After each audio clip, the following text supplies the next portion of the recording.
Hey everyone, it's Michael here at Home Health Success Academy, and welcome to our Module 13 in our How to Start a Home Care Business video series. And in this video series, our goal is to be able to give you guys every information that you need to be able to start your own home care company. And in this video series, we're talking about this video right here, we're talking about the client services that you need to be able to provide for a client. Now, in previous videos, we talked about how to be able to create a feasibility study, putting together your business plan, how to create that sales process, and to market your company out there. We also talked about the basic type of workers that's going to be working for you in your organization. And our goal in this video series is really to give you every information that you need to be able to start your home care company, whether you're starting a franchise or making a decision to do a home-based agency, or to get an office out there and start your agency in an office space. Either or, we just want to say thank you so much for joining us in this video series, and our goal is to be able to give you everything that you need to create that successful company. So let's talk about the client services. Providing quality client services achieved through developing a good working relationship between your agency, your home care assistants, and your clients. Clients must be the central focus in this relationship. Okay, and we're talking about not just the clients that you provide the care to, but their loved ones or the referral sources that wants to be able to refer patients to you. Service needs to be provided in a way that preserves dignity, treats each person with respect, is safe, and safeguards privacy. Every one of your clients should have, and definitely will have, a unique personality, their own history, certain likes and dislikes, wants and needs. They may have strengths and weaknesses, and a wide range of experiences. The services must be delivered in such a way to recognize this and maintains the person's independence. And that's the reason why they're using caregiving services, because they want to stay at the comfort of their home rather than going to a nursing home or to a senior living facility. To achieve a high level of quality service, you should apply the following. You must have efficiency. Service and or referrals are initiated the right way, in that you actually have a good service program and how to be able to onboard a particular client. You must provide fairness. The process of providing customer service must be clear that all the terms and conditions of the services. It must be cost effective. Service is cost efficient and competitively priced. Now, there's nothing wrong being the highest priced person, but make sure that you deliver more services as much as possible. I always tell people don't be the lowest agency as well, because that prevents you from being able to find the right type of care people to provide the care, and at the same time as it limits the ability for you to be able to provide more services for the client. You must have satisfaction. The client must be satisfied. They must be satisfied with the services that you deliver. And if they are not, find out what you need to do to be able to solve the problems. Find out what you can do more for that particular client to make them happy. That is the best way to be able to keep the clients and get more clients out there. You must understand that you must be flexible. Flexible services which can reflect clients' current needs. Sometimes certain clients may need services in the morning, or maybe in the afternoon, or maybe somebody to come in at night or for 24-hour services. Either or, you must be able to show that you have flexibility for the client, because that's how you're going to be able to get them to stay with your agency. Think about cultural considerations. Home care assistants work with people from many backgrounds, and our caregivers also come from many backgrounds, who have different values and different beliefs. They may find other people's practices or beliefs to be odd or strange, as they are different from their own. Home care assistants may notice that all kinds of opinions, thoughts, beliefs, and behaviors are different from their own, including religion, attitude about disability, attitude about work, importance of family, and whether or not the family should be involved in decision making, importance of punctuality, attitudes about seniors, food choices, or displaying or not displaying any emotions. There's also personal boundaries in client services. When dealing with clients, it is important that the home care assistant keep their working relationship on a professional level. Since the relationship could evolve into one of those friendship in a very short time, this is easier said than done, because home care assistants are caring for their clients' personal and intimate needs. Because their heart are in the right place, clients/families could take advantage of them. By remaining professional, future problems and expectations can be minimized. There has to be a boundary between professional and friendship. And no matter what, when you are getting paid for services, it has to be in a professional business manner. But at the same time, providing care, making sure that you want to provide great care for them and provide the services that they need, but trying to keep it in that level of a business aspect of things rather than a friendship aspect. We must always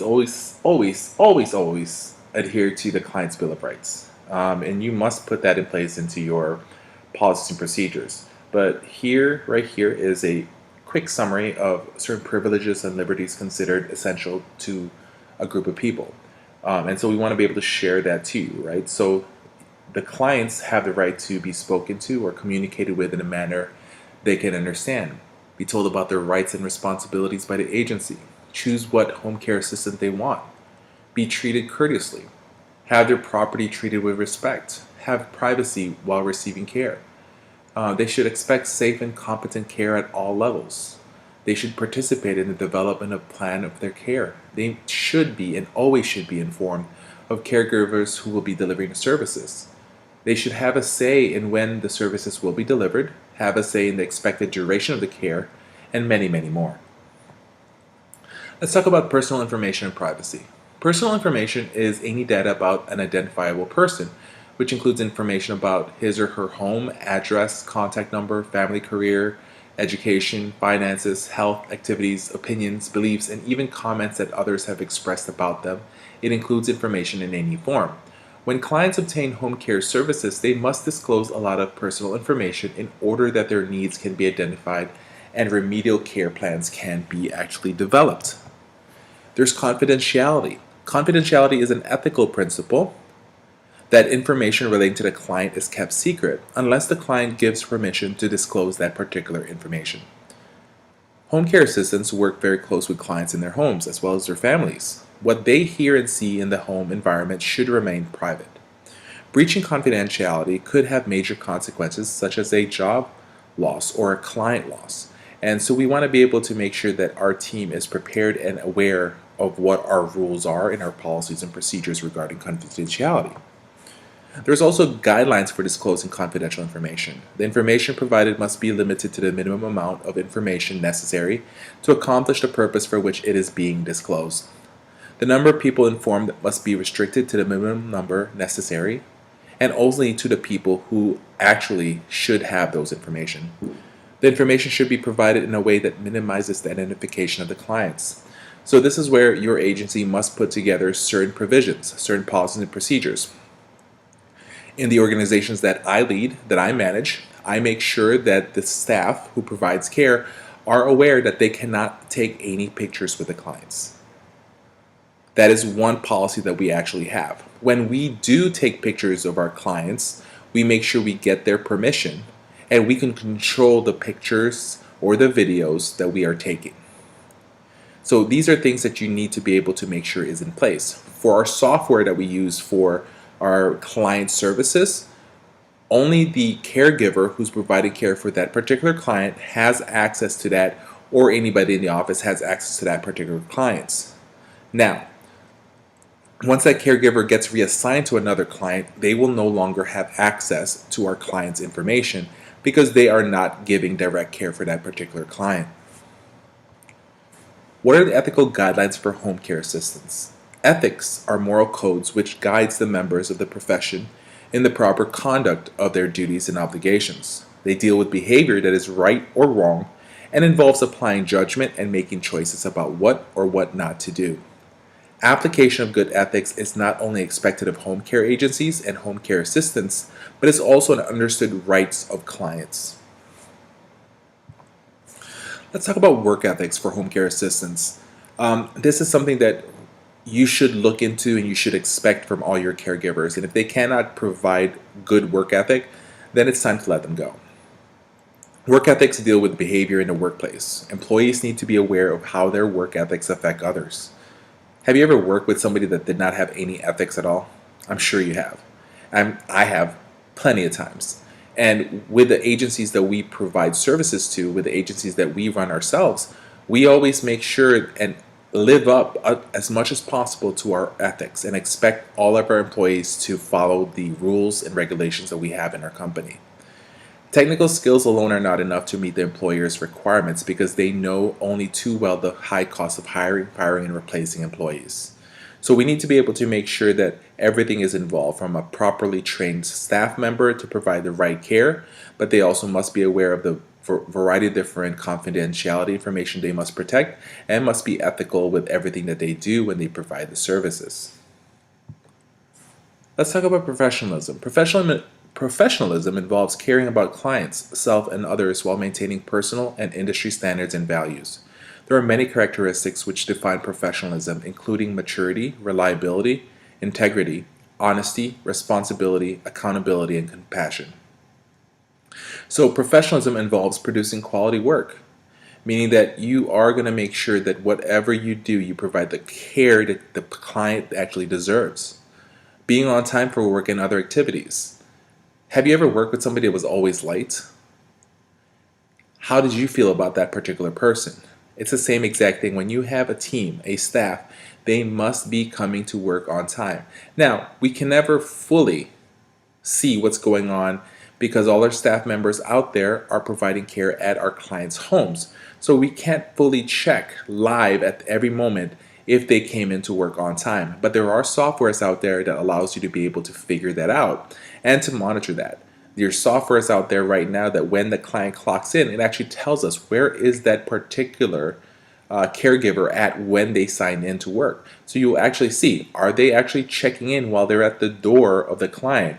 Or are they checking in at home even though they're not in front of the client's home yet? So you want to be able to make sure that you actually have these type of things. It makes it easier for your payroll services, but it makes you able to monitor the professionalism of your team out there. And your team should also maintain appropriate attire and hygiene, okay? We're providing good care to clients. The last thing you want is a home caregiver who smells, okay? And who does not dress up, correctly. And so how do you make sure that things are going on well? Well, number one is make sure they have a uniform that you expect them to wear, whether this is something that you provide them or you tell them what colors they should be wearing when they provide the care. So there's a variety of different things to be able to act and to be able to show professionalism. And the main thing for this is to be professional so that we can show respect to the clients, the families, as well as coworkers. And another thing is, in professionalism, it's always good to be able to accept any feedbacks. Not being disruptive, not being disrespectful to a person by telling them that they can do certain things to improve themselves. It's not being disrespectful. It's about us being able to give them feedback. And for a person to be professional, they must be able to take that particular feedback to them and see how they can improve themselves as much as possible. Personal hygiene. Hygiene is the act of promoting health through personal cleanliness. So that includes bathing, showering, oral care, cleaning and maintaining fingernails and toenails. Oh, by the way, talking about fingernails, I don't know why that some people think that they can have really long fingernails while providing good quality care and become very hygienic. If you're not aware, fingernail polish cracks. They have micro cracks that you sometimes cannot see, and those micro cracks are actually places where bacteria can grow more. And so we want to be able to make sure we provide great care. In nursing school, that's one thing we teach. You can't be working in the field if you have long nails. And the funny part about this is this: a lot of people out there will say, well, I know someone that works in the field that has long nails and nobody says anything about that. That's great. Good for you. But in the company I work for, in the company that I run, I don't allow any long nails. And that is something that we do actually check on a regular basis. You have to understand hygiene can also apply to the care and maintenance of assisted devices, such as eyeglasses and hearing aids, to ensure proper functionings. So you want to be able to know that you're providing, good care to the client, keeping them hygienic and keeping yourself and your team hygienic as well. And just to add to this, just to let you know, washing your hands is the #1 prevention of any infection. Teamwork. Teamwork is so important, right? So teamwork involves a group of people working together to meet the various needs of a client. The team is usually comprised of the representatives from a variety of disciplines, backgrounds, and professions. By uniting together, they can provide more effective care as a group than any other person out there by themselves. So with home care, each member of the care team is expected to contribute and cooperate with the other team members to ensure optimum care is given to clients. Let's talk about elder abuse, right? Elderly who are unable to take care of their own health needs, who require constant care and or who are financially dependent, are the ones who are most susceptible to abuse. This includes those living on their own with in-home support, those living with families, and those living in facilities. Even the elderly, who are quite mentally capable of taking care of their own needs, can be vulnerable to elder abuse. We see this time to time basis online how a lot of caregivers, nurses out there, even physicians out there, even personal lawyers out there have abused an elderly at one point. And we're not just talking about sexual abuse or verbal abuse, we're talking about financial abuse as well, and a whole variety of different ways a client is taken advantage of. And we want to be able to make sure that we notify the team that we have in our office, notify our caregivers in the field that this is not going to be tolerated. And so you should have policy and procedures in place on what happens when something is discovered. So moving on to the different types of abuses, like I said earlier, there's the physical abuse. It's the willful infliction of physical pain or injury, such as hitting, slapping, kicking, pinching, beating, lashing, and whipping. There's verbal abuse, which involves unkind gestures, uttering or writing unfavorable words, scoffing at, criticizing, or denouncing a person. There's involuntary seclusion, confines a person to a specific area. There may be financial or material abuse. There may be emotional or psychological abuse. There's sexual abuse. There's even neglect. Neglect is the failure of a caretaker to provide goods or services necessary to avoid physical harm, mental anguish, or mental illness. There's even self-neglect. It's characterized as the behavior of an elderly person that threatens his or her own health and safety. Let's talk about the signs and symptoms of elder abuse so that you can know how to be able to recognize this. Home care assistants should be alert for signs of elderly abuse. So home care assistants need to see, hey, is the family member or is a full-time caregiver providing, some bad services or is abusing the client that we're providing care for. So here are the following red flags that could indicate that abuse is taking place. There's the unexplained physical injuries, depression, fears, anxiety, inability to explain withdrawals from banks, loss of possessions, fraud. There may be the elder's use of an ATM when they are unable to leave the homes. There may be numerous cash withdrawals. There may be increased activity on credit cards. There may be a change in account beneficiaries. And there's a new authorized signers on the accounts. So these right here are just a few of the signs and symptoms of elderly abuse out there. So I hope this quick video was able to give you guys some great information so that you are aware on what type of services and how we're in need to be able to provide the great care for our clients, especially when you own your own home care company. So if you have any questions, always send us an email or give us a call. We definitely want to be able to help you create your own successful agency. If you need help with your marketing strategies and to learn everything else out there that's going to be vital to be able to get your company out there, to be able to increase your profits, increase your census, and get you more referral sources, stop by 10xpatientreferrals.com. We have an online marketing university that provides you all the information you need to be able to learn how to be able to market your agency out there and create a successful agency.